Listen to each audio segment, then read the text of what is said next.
I'm Kevin Esvelt. I run the Sculpting Evolution group at the MIT Media Lab. And I believe we need to change the way that we do science. Specifically, we need to share our plans and the reasons we want to conduct experiments before we actually run those experiments in the laboratory, which seems a very strange thing for a young scientist to want to do. But the reason is, 5 years ago, no one in the world imagined that we might be able to alter the traits of wild populations, and by doing so, change the associated ecosystems. No one. The concept doesn't even seem to be present in science fiction. And I've read a lot of science fiction, I confess. But here's how you do it. Introduce into a cell DNA that encodes the CRISPR genome editing system. Now, CRISPR is a molecular scalpel we can program to cut and therefore edit any DNA sequence in pretty much any organism. But don't just encode the thing you want to change about the organism. Encode the instructions for making that change with CRISPR. You put this into the cell, it will cut the genome and copy itself over. Now, this cell knows how to use CRISPR for genome editing. So once you get one copy in, it's going to cut the other chromosome and copy itself over.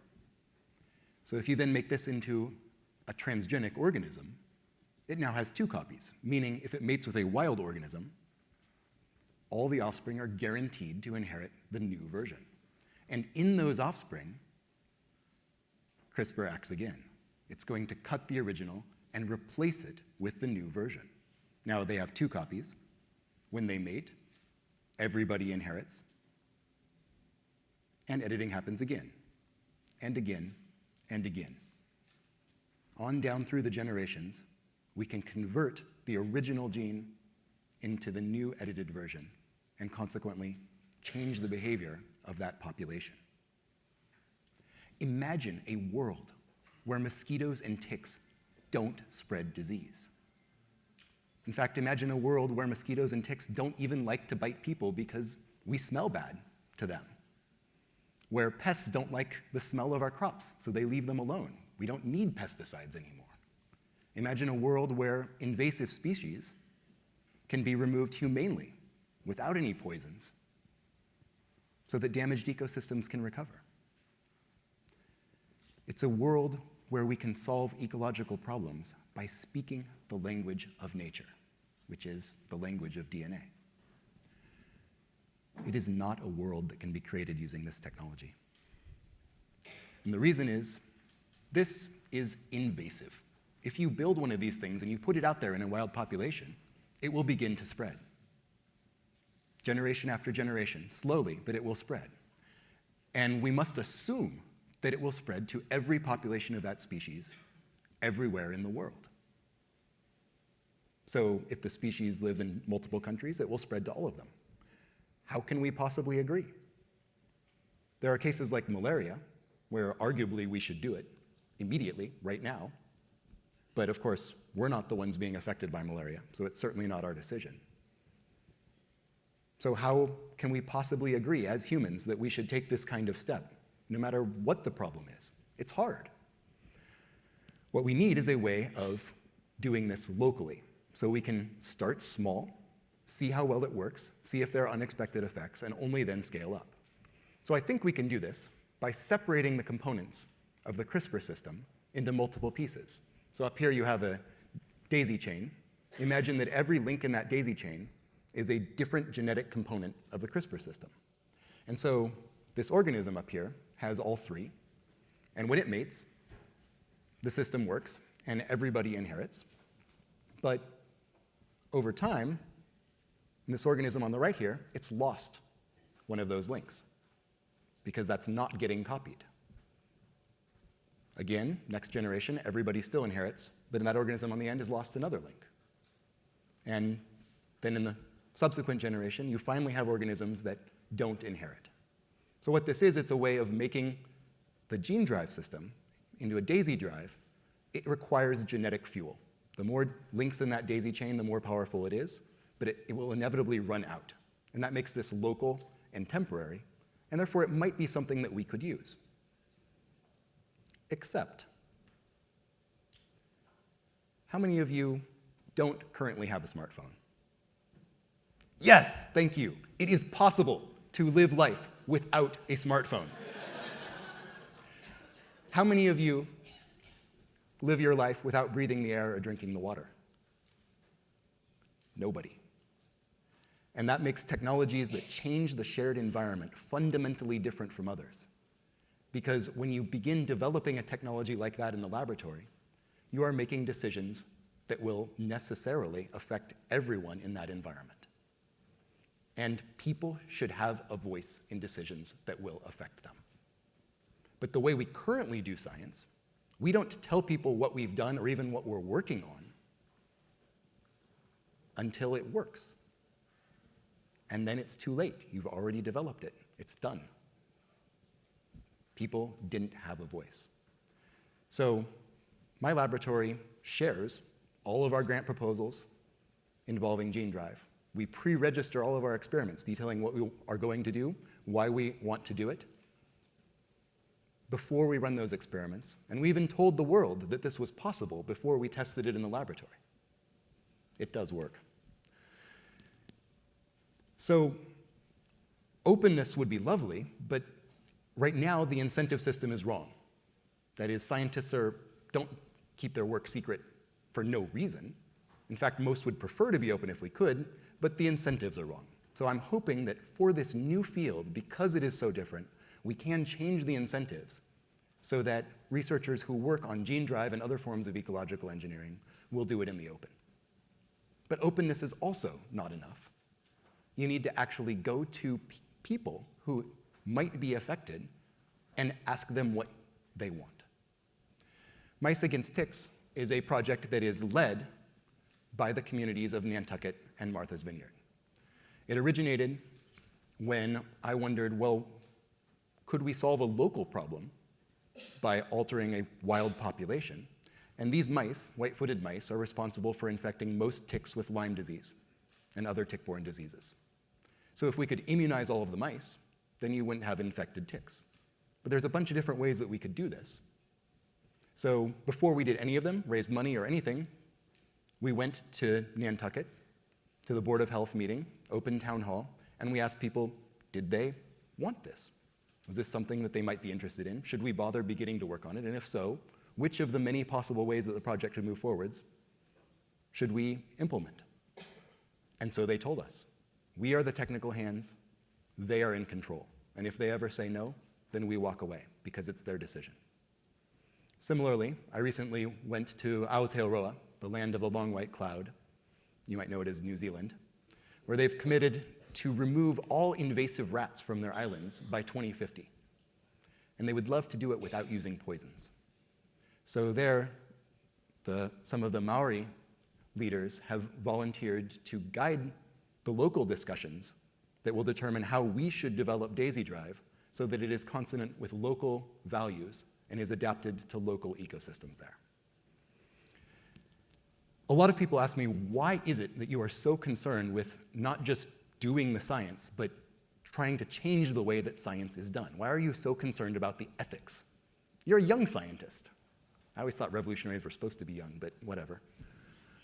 The real reason was driven home to me rather dramatically a couple days ago by the webcomic XKCD, which was one of my favorites. Here, Randall Munroe helpfully plots the risk of your research being used by a supervillain for world domination, and the risk of the thing you're studying breaking free from your facility and threatening the local population. This was helpful and enlightening to me because it turns out that my laboratory works on all three fields in the top right corner. And whether or not you agree that genetic engineering belongs up there, I think everyone here can agree that gene drive, because it can affect an entire wild population, is certainly above and to the right of genetic engineering. So this is why I'm concerned. But more generally and more seriously, I think the world will be a better place if scientists hold themselves morally responsible for all the consequences of their work.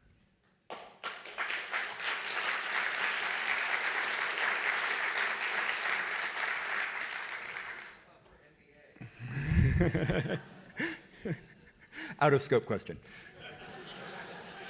So,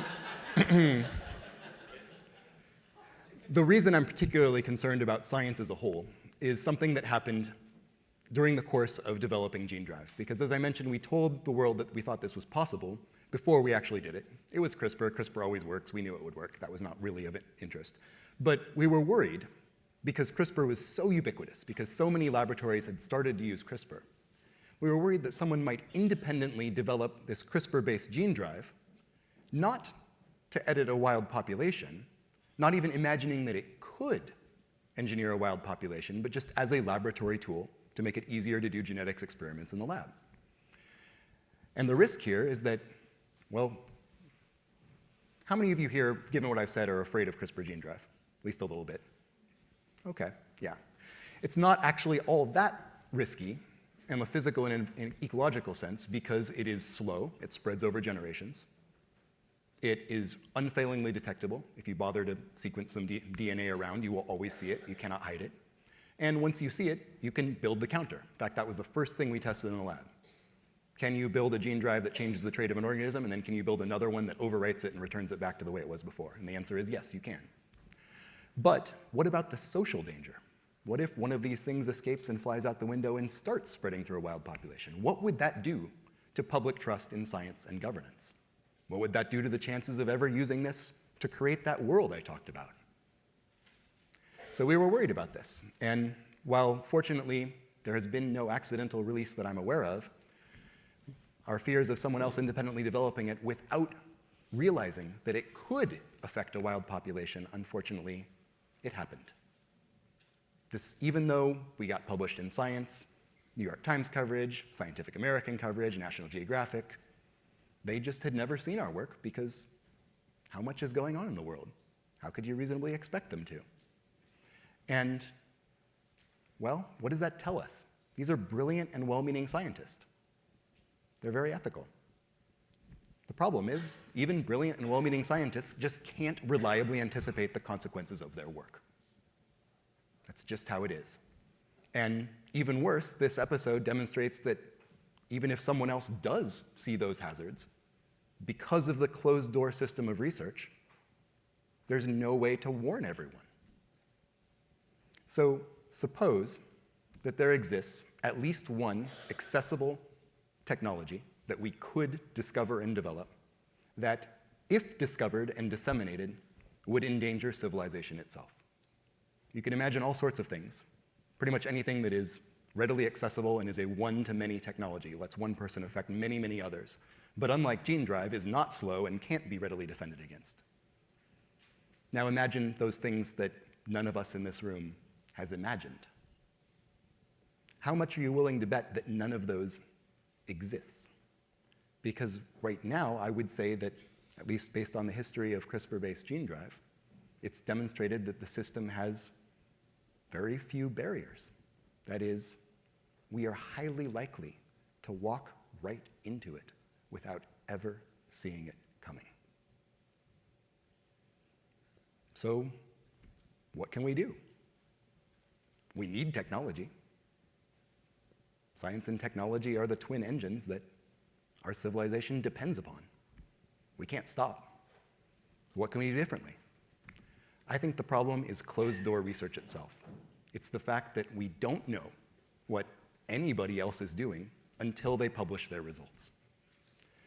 That's not just slow and inefficient. No one in their right mind would design the system that way, would encourage scientists to keep things secret. This is for the benefit of society.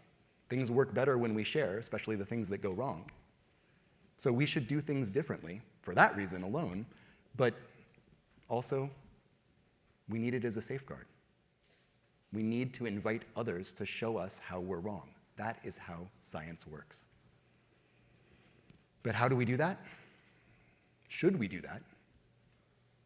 Well, let's think like scientists. Let's test it. And the place to test it is on a new field where there's other reasons to change the rules in the first place. So I want us to start with gene drive, change the incentives so that all gene drive research, perhaps all ecological engineering research, is done in the open, and then that will be a stepping stone. We can decide, should we move forwards and spread that model to all of science? Thank you. Thank you.